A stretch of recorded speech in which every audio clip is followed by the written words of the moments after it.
नमस्कार, दिन भर की बड़ी खबरों में आपका स्वागत है। मैं हूं आपके साथ सुरेश सांचौरी और आज की बुलेटिन में बात होगी नए साल में मिलने वाली सरकार की तरफ से नई योजनाओं की, 450 रुपए में मिलने वाले सिलेंडर की केवाईसी शुरू होने की, मुख्यमंत्री बनते ही 27,000 से ज्यादा लाउड स्पीकर को हटवाने की, पीएम मोदी के मन की बात की जिसमें उन्होंने गिनाई 2023 की उपलब्धियां और अगले साल के मिशन की भी बात पीएम मोदी ने की। इसी के साथ बात करेंगे उस प्रिंसिपल महिला की जो अपने ही छात्र के साथ रोमांटिक हो गई। वीडियो वायरल होते ही मची खलबली। दुनिया के सबसे अमीर आदमी एलन मस्क गुजरात में टेस्ला को लेकर बड़ा प्लान करने जा रहे हैं। क्या अपडेट है ये हम आपको इस वीडियो रिपोर्ट में आगे बताएंगे। जम्मू कश्मीर पुलिस की तरफ से हुआ बड़ा ऐलान, जो भी बताएगा उसे मिल सकता है लाखों का इनाम। कोहरा और प्रदूषण ने मचाई कई राज्यों में आफत। आखिर कौन कौन से राज्य इसमें शामिल है, कौन कौन से राज्यों में कोहरे और चेतावनी आगे जारी की गई है।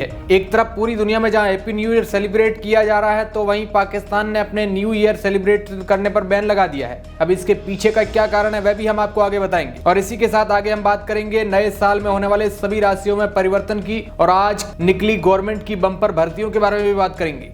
देश में होने वाले क्राइम की अहम खबरों की भी इस बुलेटिन के अंत में बात करेंगे। राम मंदिर के नाम पर कोड से हो रहे फर्जीवाड़े की भी बात करेंगे।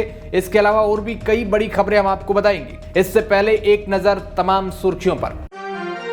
जैसा कि आपको पता होगा कि मध्य प्रदेश के मुख्यमंत्री मोहन यादव ने 13 दिसंबर को शपथ लेने के बाद पहला आदेश दिया जिसमें एक फिक्स मापदंड से अधिक ध्वनि रखने वाले लाउड स्पीकर के विरुद्ध कार्रवाई कर दी गई थी। मतलब कि मध्य प्रदेश में जहां भी ज्यादा वॉल्यूम में स्पीकर बजेगा वहां सरकार की कार्रवाई होगी और उसे उखाड़ दिया जाएगा। ऐसा ही कुछ अब देखने को मिल रहा है। आपको बता दें कि पुलिस ने बीते 17 दिनों में पूरे प्रदेश में तेज आवाज से बजने वाले 27,000 लाउड स्पीकर हटवा दिए हैं। हालांकि पुलिस को यह पता नहीं था कि जो स्पीकर हटाए गए उनकी ध्वनि अधिक थी या नहीं।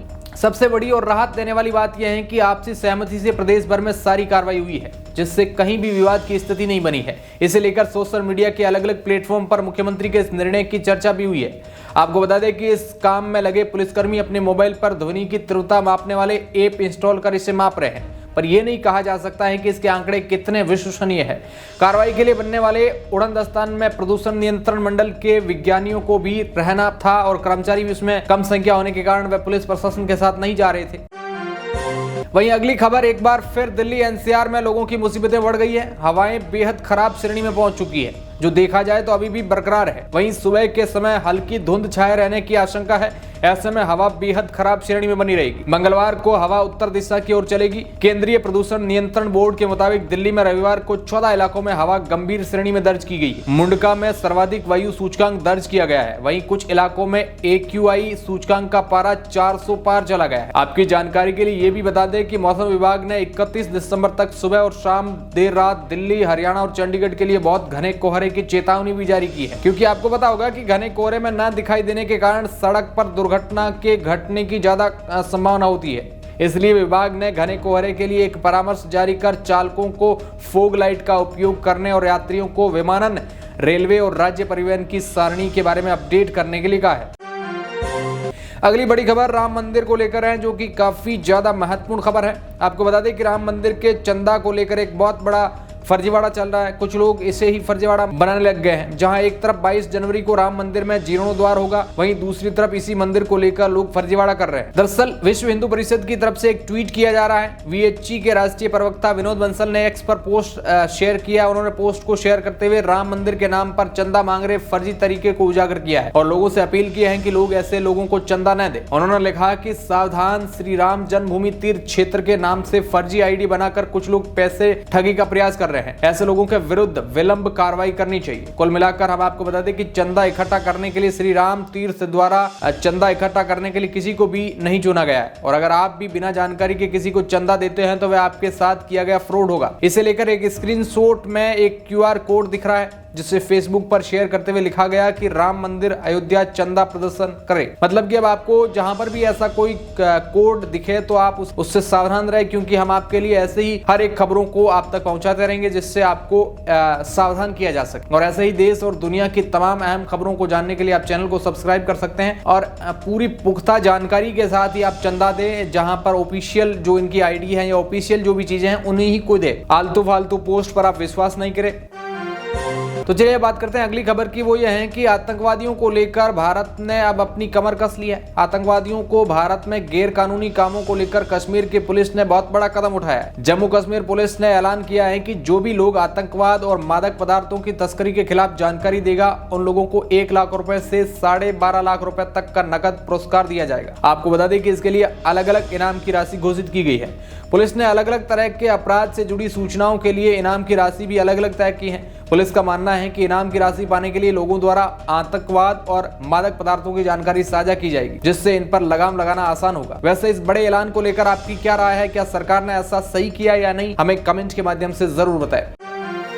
वहीं अगली खबर है, राजस्थान सरकार ने एक अहम घोषणा कर दी है। आपको बता दें कि सरकार ने प्रदेश में चल रही राजीव गांधी युवा मित्र इंटर्नशिप कार्यक्रम को बंद कर दिया है। इससे पहले अशोक गहलोत की सरकार ने इस योजना को शुरू किया था, जिसे अब राजस्थान की भजनलाल सरकार ने बंद करने का फैसला कर लिया है। सरकार की ओर से जारी निर्देशों के अनुसार 31 दिसंबर 2023 के बाद यानी कि आज से ही ये योजना पूरी तरह से बंद कर दी जाएगी। वहीं इस विषय में अब पूर्व मुख्यमंत्री अशोक गहलोत ने सोशल मीडिया प्लेटफॉर्म एक्स पर पोस्ट करते हुए राजस्थान सरकार के इस फैसले का विरोध जताया है। उन्होंने एक्स पर लिखा है कि राजीव गांधी युवा मित्र इंटर्नशिप कार्यक्रम में सरकार की योजनाओं को घर घर तक पहुंचाने के लिए कार्य कर रहे करीब 5000 युवाओं की सेवाएं समाप्त करना उचित नहीं है। ये युवा सरकार की योजनाओं के बारे में जागरूक है। वैसे सरकार के इस बंद की गई स्कीम के बारे में आप क्या कहते हैं? हमें कमेंट के माध्यम से जरूर बताएं।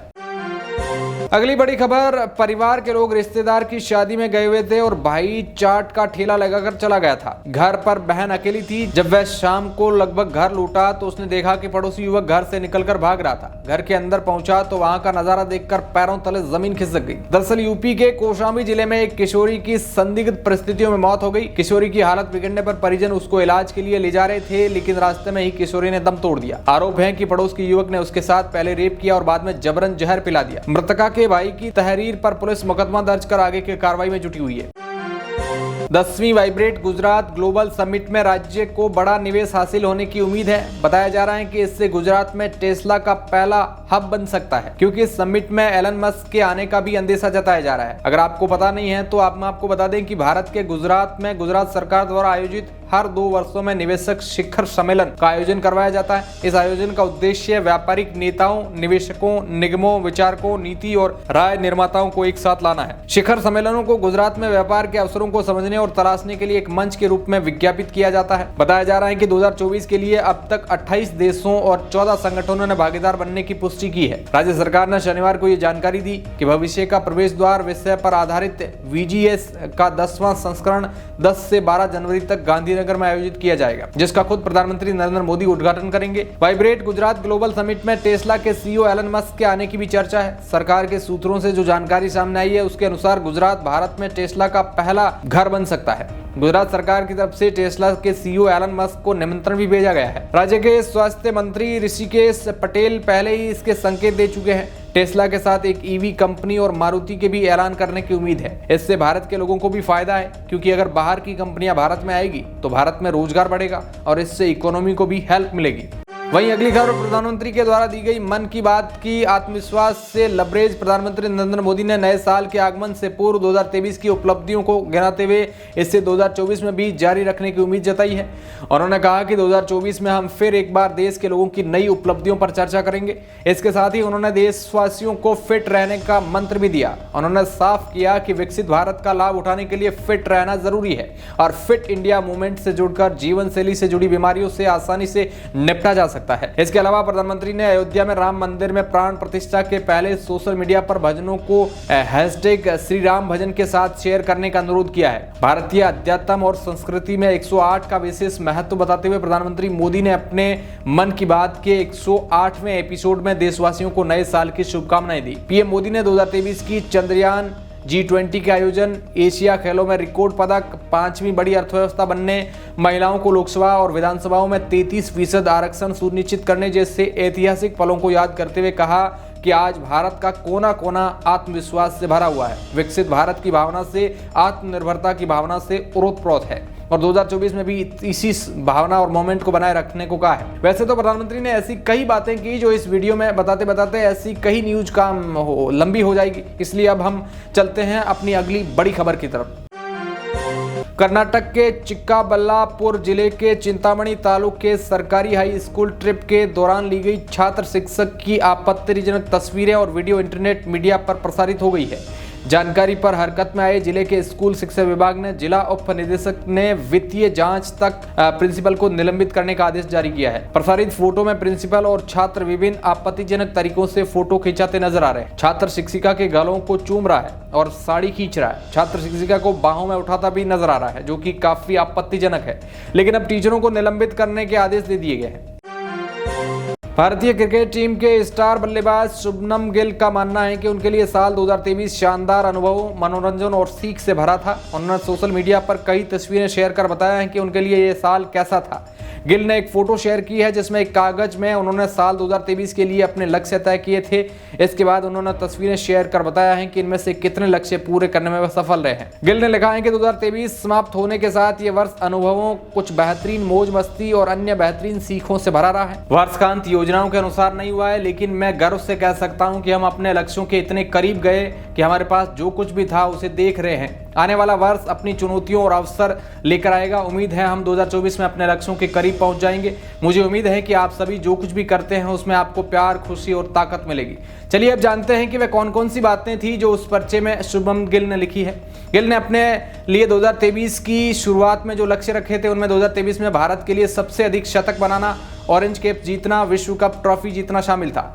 इसमें आगे परिवार को खुशी देना और खुद का ध्यान रखना भी शामिल था। गिल ने इस साल 7 शतक लगाए, जो कि कोहली से केवल 1 कम है, और वह ऑरेंज कैप जीतने में सफल रहे। लेकिन अब 2024 आ चुका है और इन 2024 में एक और नया प्रचार से क्या बनाकर वो देते हैं, क्या उसे पूरा कर पाएंगे ये नहीं, ये तो बहुत इंटरेस्टिंग होगा। आप इन खबरों को लेकर क्या सोचते हैं कमेंट्स के माध्यम से जरूर बताएं। आज के इस वीडियो में बस इतना ही। धन्यवाद।